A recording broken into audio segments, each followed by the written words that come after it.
Hello, নমস্কার। আমি doctor Susmita Bose. আজকে আবার একটা মেডিসিনের সম্পর্কে বলতে এসেছি, কিন্তু তার আগে আপনাদের সাথে আমি কয়েকটা কথা বলে নিই। যেমন হোমিওপ্যাথিক ওষুধ আপনারা যখনই কিনবেন, কোনো একটা ভালো কোম্পানির ওষুধ কিনবেন। যেমন রিকবেক হতে পারে, সবে হতে পারে, এসবিএল হতে পারে, এগুলো কিনবেন। এবং হোমিওপ্যাথিক ওষুধ যখন ব্যবহার করবেন, চেষ্টা করবেন তার আধ ঘন্টা আগে বা আধ ঘন্টা পরে কিছু না খেতে। তাতে হোমিওপ্যাথিক ওষুধের অ্যাকশনটা অনেক বেশি ভালো আপনারা বুঝতে পারবেন। এইগুলো একটু মেনটেন করবেন। আর যখন নেবেন তখন কফি, কাঁচা পেঁয়াজ, কাঁচা রসুন, হিং, এই চারটে জিনিস সেই টাইমটায় আপনারা নেবেন না।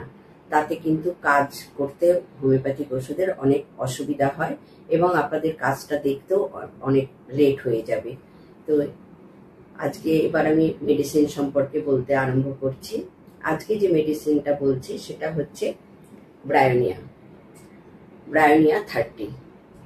এই মেডিসিনটাও সব রকমের কাজেই লাগে। সর্দি, কাশি, জ্বর, হাত পা ব্যথা, সব রকমের অবস্থাতেই এটাও ব্যবহৃত হয়।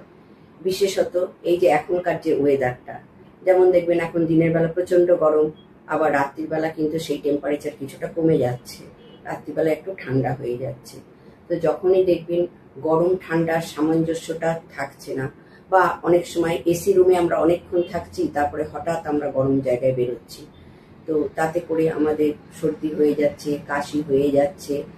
আর যেই কাশিটা দেখবেন খুবই শুকনো কাশি, মানে চট করে আমাদের তাতে কিন্তু কোনো কফ আসে না, কিন্তু কাশতে কাশতে একদম বুক পিঠ ব্যথা হয়ে যায়, অনেক কাশি হয়।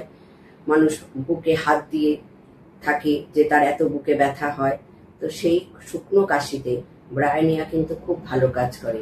এই 30 পাওয়ারেরই দিনে 3-4 বার দেবেন এবং কন্টিনিউয়াস কিছুদিন দেবেন কাশির ক্ষেত্রে, তাহলে সেটা কিন্তু খুব কমিয়ে দেবে আপনাদের কাশিটা। আর যেখানে দেখবেন এরম ঠান্ডা লেগে হঠাৎ গরম ঠান্ডা হয়ে জ্বর হয়েছে, গা হাত পায়ে প্রচন্ড ব্যথা এবং একদম নড়াচড়া করতে ইচ্ছা করছে না, বিছানায় একদম কনস্ট্যান্ট শুয়ে আছে, তার একদম কথাও বলতে ইচ্ছা করছে না, নড়তে চড়তে ইচ্ছা করছে না, নড়লে চড়লেই তার মনে হচ্ছে যে আমার কষ্ট বেড়ে যাচ্ছে, তখন কিন্তু এই ব্রায়োনিয়াকে দেবেন। সে মাথা ব্যথাই হোক আর গা হাত পা ব্যথাই হোক, যে কোনো ব্যথায় যদি দেখেন যে নড়লে চড়লে ব্যথাটা বেড়ে যাচ্ছে, সেইখানে এই ব্রায়োনিয়া দেবেন, খুব ভালো কাজ করবে এই ব্রায়োনিয়া। আবার কনস্টিপেশন, যেখানে দেখবেন কনস্টিপেশন তো আছে, কিন্তু স্টুল একদম ব্ল্যাকিশ কালারের প্রায় হয়ে গেছে, কপারি কালারের স্টুল হয়ে গেছে, স্টুল লার্জ, কিন্তু সেটা এত শুকনো যে স্টুলের সময়তে খুব কষ্ট হয়, বাচ্চাই হোক বড়ই হোক তার কনস্টিপেশনের খুব অসুবিধা হচ্ছে। তখন এই ব্রায়োনিয়াটাকে কিছুদিন ইউজ করবেন, তাহলে দেখবেন তার ইয়েটা চলে যাচ্ছে, আস্তে আস্তে হ্যাবিটটা চলে যাচ্ছে, আস্তে আস্তে তার স্টুলটা ক্লিয়ার হয়ে যাচ্ছে। আবার দেখবেন যে পায়ে খুব ব্যথা, হাঁটুতে ব্যথা, আমাদের অনেকেরই হয় হাঁটুতে ব্যথা, চলতে ফিরতে ইচ্ছা করে না, বা চলতে ফিরতে গেলেই হাঁটুর ব্যথা ভীষণ বেড়ে যাচ্ছে। যখনই দেখবেন যে ব্যথা আমাদের কোনো রকম চলাফেরায় বেঁধে যাচ্ছে এবং কিছুভাবে বেঁধে রাখলে, শুয়ে থাকলে, আর বিশেষত যদি শরীরের ডান দিকে ব্যথাটা হয়, সেখানে কিন্তু আপনারা ব্রায়োনিয়াকে খুব ভালো মনে করতে পারেন। ব্রায়োনিয়া কিন্তু সেখানে আপনাদের শরীরে খুব ভালোভাবে কাজ করবে।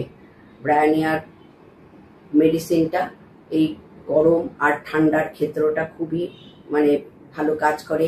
এবং যখন বেশি গরম পড়বে তখনও তারা যারা গরম ঘেমে চুমে আসবেন, বেশি ঘাম হচ্ছে শরীরে, ঘামটা বসে গিয়ে তাদের সর্দি হচ্ছে, কাশি হচ্ছে, তখনও কিন্তু ব্রায়োনিয়া খুব ভালো কাজ করবে।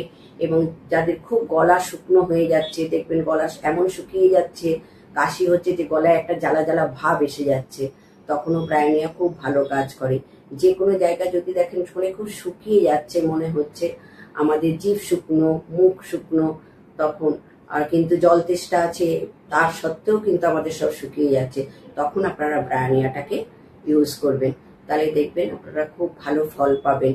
সে মাথা ব্যথাই হোক আর হাত পা ব্যথাই হোক, হাঁটু ব্যথাই হোক, নড়লে চড়লে যদি বেড়ে যায় আর ডান দিকের কষ্ট থাকে, এই সিমটমগুলো যদি আপনারা পান, তাহলে ব্রায়োনিয়াটাকে ব্যবহার করবেন, আপনারা নিশ্চয়ই রিলিফ পাবেন। আজকে এই অবধি রাখলাম।